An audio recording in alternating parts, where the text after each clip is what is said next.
Uh, it's my pleasure to have been roped into chairing this. And the first speaker is Professor Valerie Hansen she's a historian from Yale University.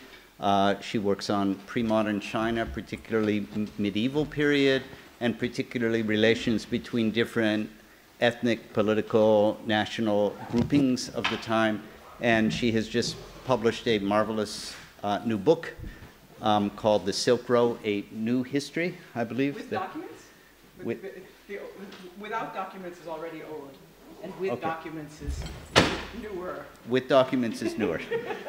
So welcome, Valerie. And my talk has disappeared. Okay. Okay, I begin. Sorry. Hello, everyone. You will have noticed that I have changed the date on my title.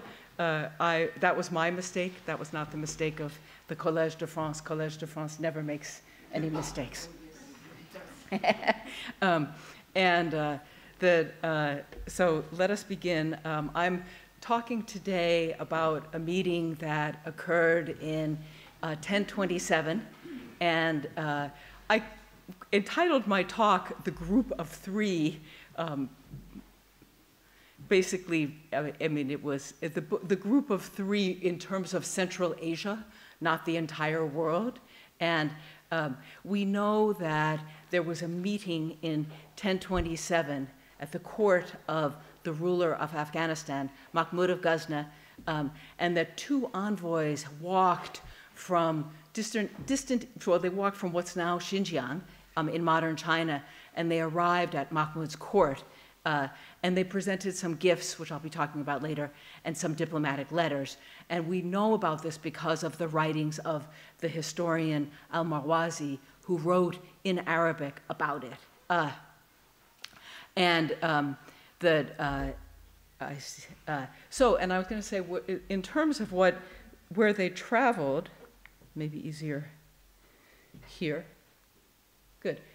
So they're starting, we're not actually sure where they started, probably somewhere around here, and they cross over. So this is the Buddhist world of North Asia, and they cross into, this is the world's regions in the year 1000, and the only region that is not round, right? This is the Islamic world, and they cross into Afghanistan.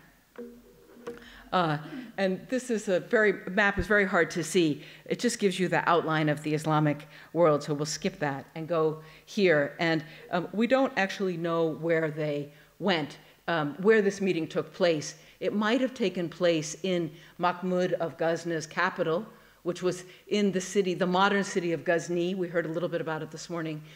Or it might have taken place in Lashkari Bazaar, which was the Mahmud's winter palace.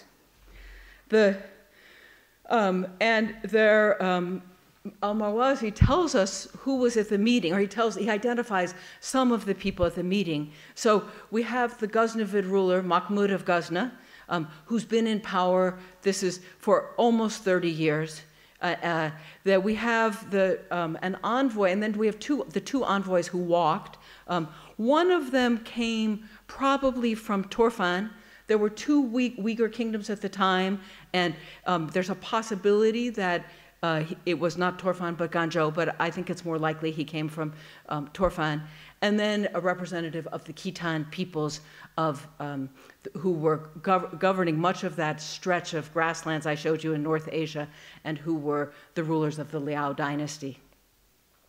The Karakhanids, I'll be talking about a little bit because they were the allies of both the Ghaznavids and the Khitans, and they certainly must have been involved in the idea for this meeting. Also present at the meeting was the great, whenever people talk about him in English, they always call him a polymath, al-Biruni. It's likely he learned about Chinese tea from talking to the Khitan envoy in Ghazni. And then we also know that there were women from North India who had moved up to the court, Mahmud's court. There were also, sorry, I should have said soldiers from North India. So this is the rare moment where we actually have some sense of who was in the room when this happened. This is a later picture of Mahmud of Ghazna. He received, at the point of his rule, the Abbasid Caliphate has already broken apart, and as a sign of his ascendancy as a regional ruler, he received a robe. This is a later painting from a later book illustration from, you can see, the early 1300s.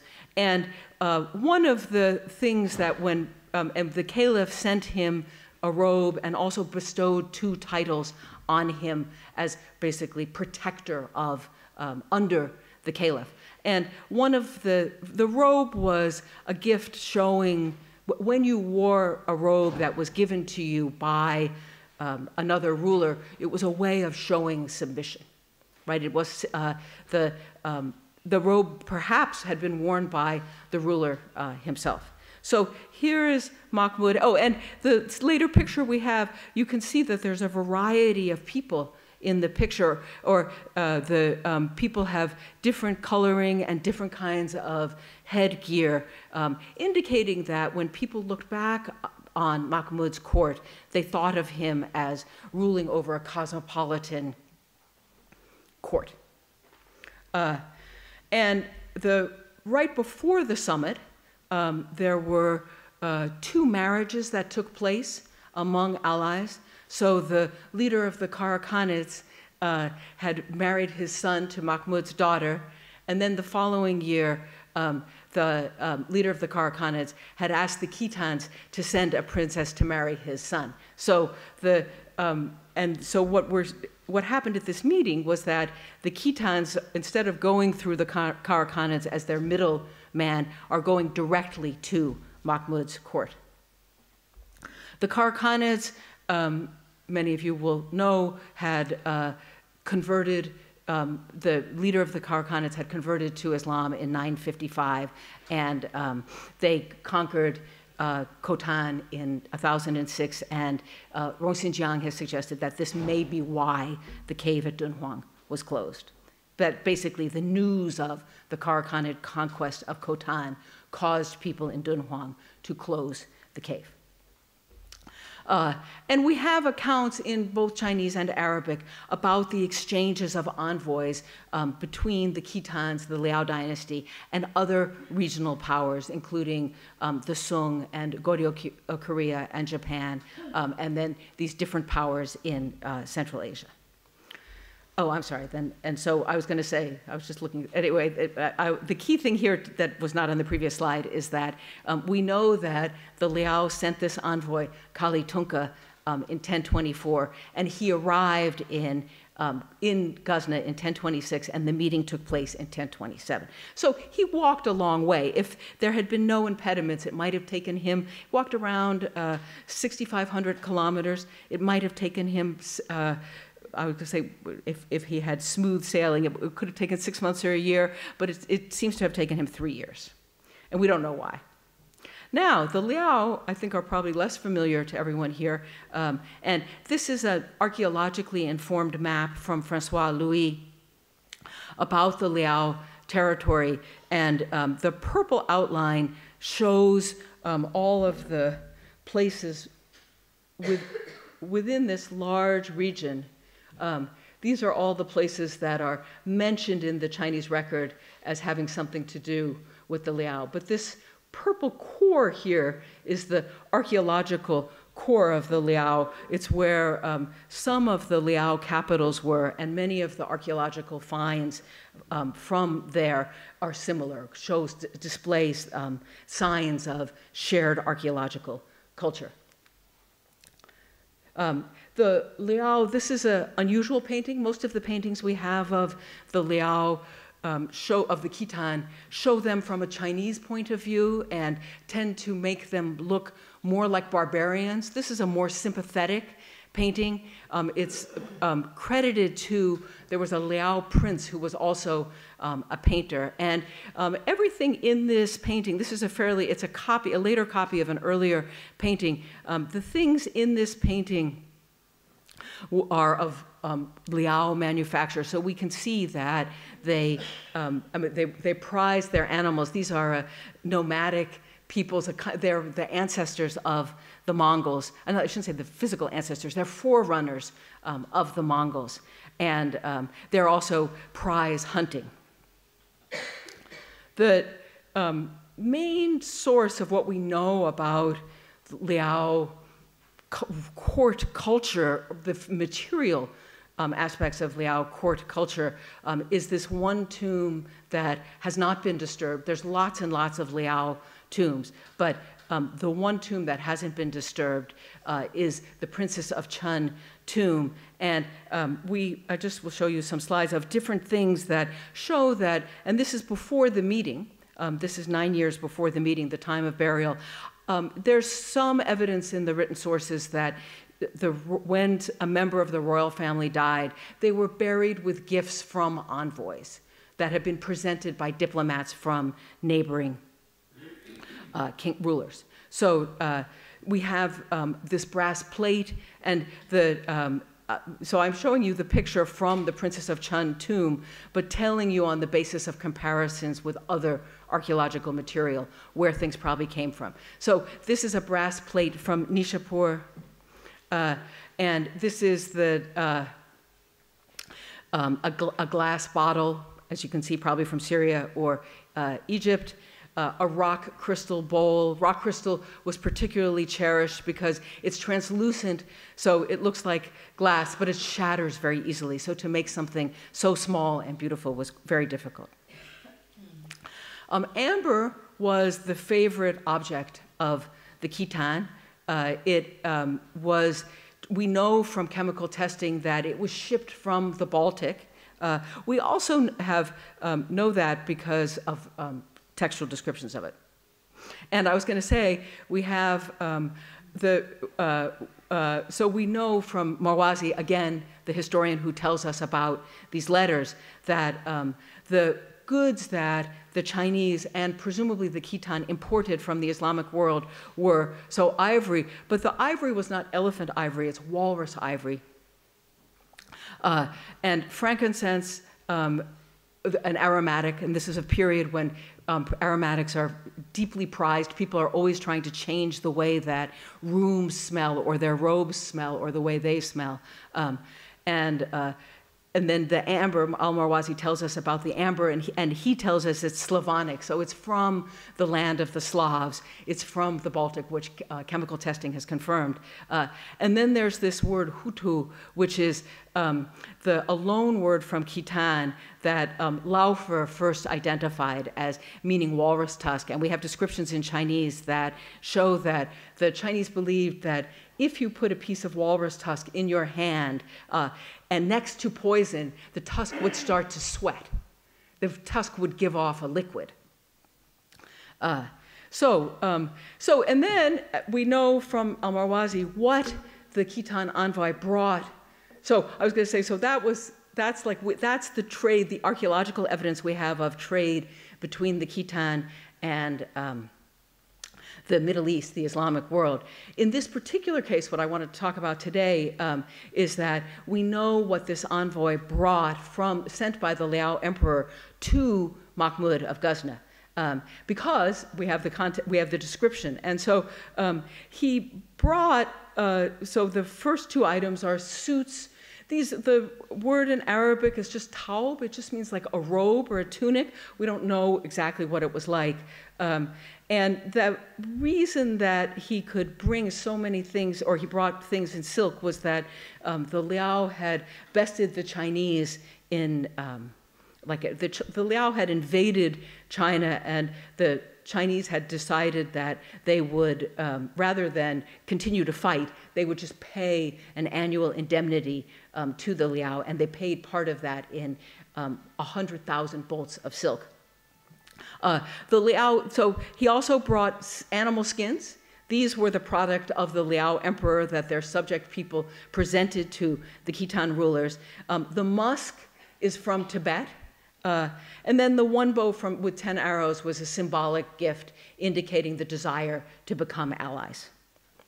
And then, maybe most interesting, because we don't usually learn about why people give each other gifts or what they hoped to achieve, is we've got this is the English translation, this is Minorsky's translation, with a few slight modifications, of the letter that the Liao emperor sent to Mahmud of Ghazni. And we don't know what language the original letter was in, but it seems likely it was in some Turkic language. So here, the Liao emperor is explaining why he's sending this envoy. And basically, he wants to establish diplomatic relations because he wants letters and presents. All right, so if you imagine yourself as a ruler at this time, a source of pleasure is exotic gifts from other places. And then Shenzong continues in his letter saying that, and this is interesting about what he's heard about Mahmud from across all of Asia. So he knows that how powerful Mahmud is, and that he has conquered a large territory. And then he says, but you haven't written to me, right? You are so important, but and you are so high, but you haven't been in touch with me, and we need to fix this. We need to establish diplomatic relations. And then he says he wants to establish these diplomatic relations. He would like the Mahmud, to send him an envoy. And then the purpose of the exchanges will be an exchange of opinions, right? How we the Khitan, see things in the world. And we will also establish mutual gift giving. Okay, so this gives us a specific example of someone moving across a large expanse of territory to establish this relationship. And then the surprise in the correspondence is what Mahmud says in reply, because he says the purpose of having allies is to prevent fighting. But there's two things that he's talking about. One is why you have allies, and he says that Liao are so far away, he doesn't really need to be allied with them, because there's such a great distance that there's security, right? You're so far from us, you can't attack. But he also points out that the Liao are not Muslims, all right? There's no faith uniting us. And there's no ambiguity here, because he says, if you were to convert to Islam, get back in touch, right? Then I'll be interested in being allied with you. But so in terms of evidence from the ground that people at the time were thinking in terms of religious blocks, this is very clear evidence. Except we do have the issue of where I'm working with one source, and is there any reason that we would doubt al-Marwazi's account? My short answer would be no. I think he's a fairly careful reporter. Some of the information is high quality. He knows that China is divided between the Liao and the Sung and the Uyghurs who are now, were then, in Xinjiang. And there's a lot of stereotyping of the Chinese as being extremely skillful in making crafts. And he tells a story which presumably something he did not witness himself, that he heard from someone about courtiers coming into the court, to the the Chinese emperor's court, the Sung court, and each courtier takes a piece of wood off of a block. And so the first courtier takes off the first chip of wood, and the second one takes the second chip. And then magically a beautiful statue is made, because the Chinese are so gifted at making crafts. Okay, so there's some stereotyping. He gives some information where he also indicates that his information may not be correct, so that he's not simply reporting everything that he hears. He makes some mistakes. He thinks the Chinese are Manichaean. And the Uyghurs in Xinjiang had been Manichaean until around 1000, so we can understand how he would have made that mistake. Something he doesn't tell us about is where the meeting occurred. And I was just in Copenhagen at the David collection, where they had a conference. Each of us was supposed to pick something in the collection of the David collection and talk about it. And this was my item, because it's one of the things that may have I mean, it may have existed at the time of this meeting, or it may have been made a little bit after. It's not, and here's the caption from the museum. The workmanship is not perfect, especially of the animals on the top band. As you can see that the figure on the right may be a bear, but it also kind of looks like a tapir. And the figure on the left is even more problematic, that it has an elephant's trunk, and it might have an elephant's tusk right there, but it doesn't have an elephant's body. It looks like kind of a greyhound body. It does have elephant feet. So it's not clear that the person making this had seen an elephant. That I was going to say, so we don't know if the meeting occurred there or at Lashkar-e-Bazaar, which is Mahmud's winter capital. And at Lashkar-e-Bazaar, there was no marble there. So that stone I just showed you has to have come from Ghazna, or at least it cannot have come from Lashkar-e-Bazaar.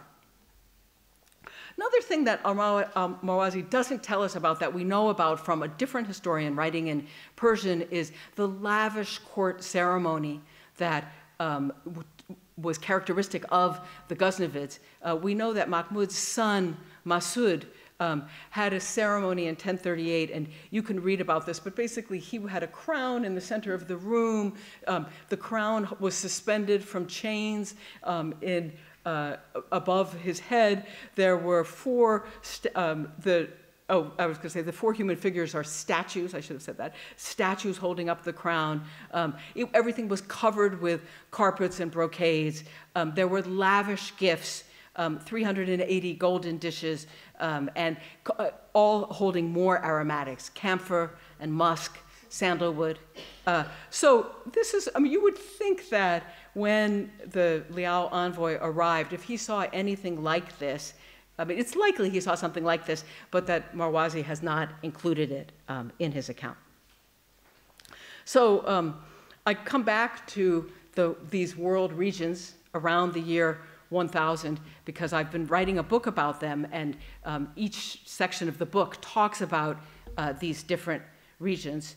And that I was going to say one of my conclusions is that I'm sure you all know this book, the Finbar Flood's Objects of Translation, but it's a very careful study arguing that when we look back on the past, we use these categories of Hindu and Muslim more than people at the time did.